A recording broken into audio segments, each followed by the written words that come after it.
terrible angle. And I have about 5 minutes to film this update, so I'm gonna try and speed through this week. This is the check-in for week 6 of The Artist's Way, which was recovering a sense of abundance. This week focused a lot on our relationship with money and also how that relates to our relationship with creativity. How many days this week did you do your morning pages?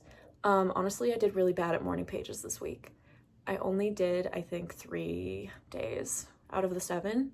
I'm gonna fix my shit. We're just gonna get back on the horse and it's gonna be fine. Mostly I keep forgetting to do them in the morning. I need to put my notebook in a more visible place so I can get an easier visual cue to do them. Did you do your artist date this week? Yes. Following on last week, I wanted to do some more painting, and so I spent a couple of hours just playing around, and I ended up making this little painting of a sweet little duck.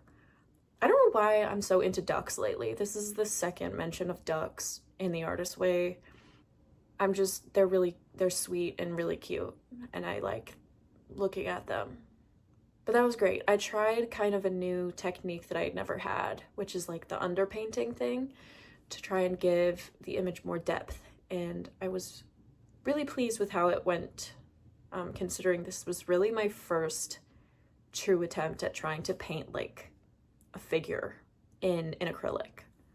So, success. Did you experience any synchronicity this week? Yes, I did. They're kind of silly.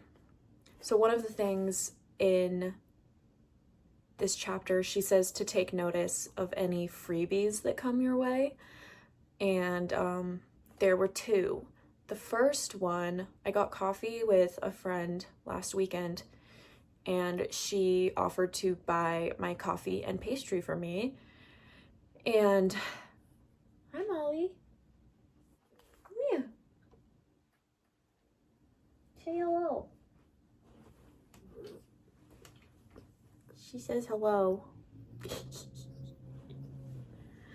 I fought off my urge to either say, no, I can pay for myself, or actually let me pay for both of us. But I'm like, if I want to treat my friends, I need to let them treat me back.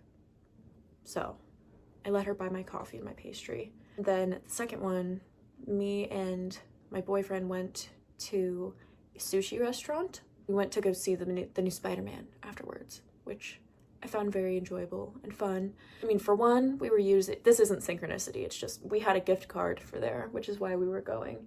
So we were already like reveling in abundance and not having to pay a ton of money for our meal, but then also there was a random free tray of crab rangoons that I guess they made too many and they just gave them to us.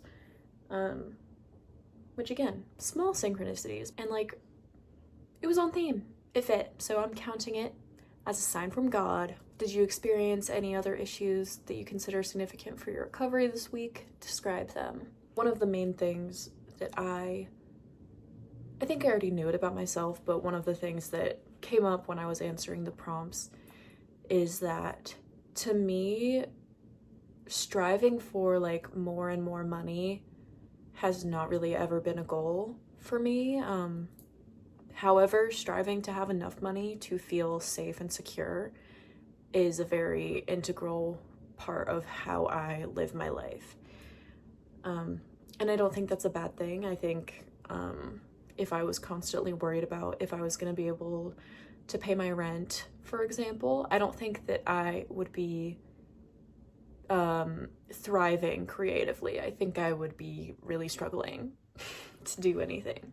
That said, it is a factor in my life that prevents a lot of risk taking, some of which is good and some of which is perhaps limiting.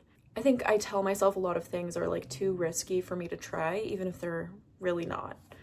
My instinct is to stay safe in like this comfortable bubble that I have built for myself, because there have been times where I was not as stable or secure. So I hold that very dear, but sometimes I can maybe hold it a little bit too closely. Okay, short and sweet this week. Next week is recovering a sense of connection. So week 7, we're more than halfway through. I'll see you next week. Bye.